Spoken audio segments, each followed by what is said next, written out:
Marami ang natuwa at kinilig matapos tuluyang i-hard lunch ng aktres na si Francine Diaz ang aktor na si Seth Fedelin. Makikita ito sa TikTok account na nasabing aktres kung saan sinabing nasa tamang tao na siya sabay pakita kay Seth sa dulo ng video.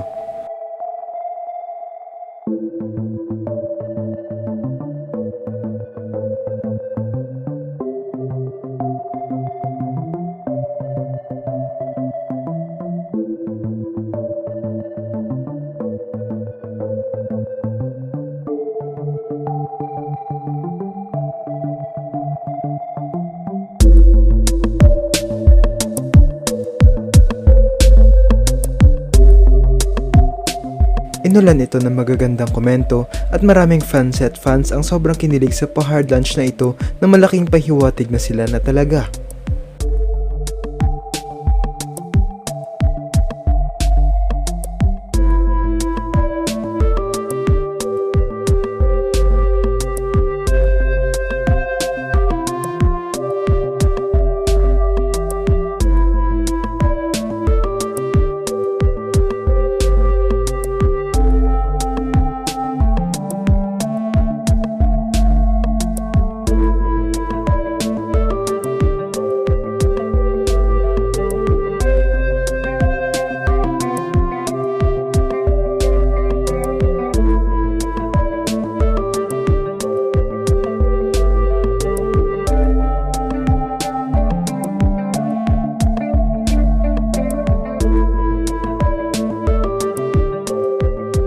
Matatanda ang noong nasa kadenang ginto ay si Kyle Echari ang ka-love team ni Francine, habang si Andrea Brillantes naman ang kapartner ni Seth.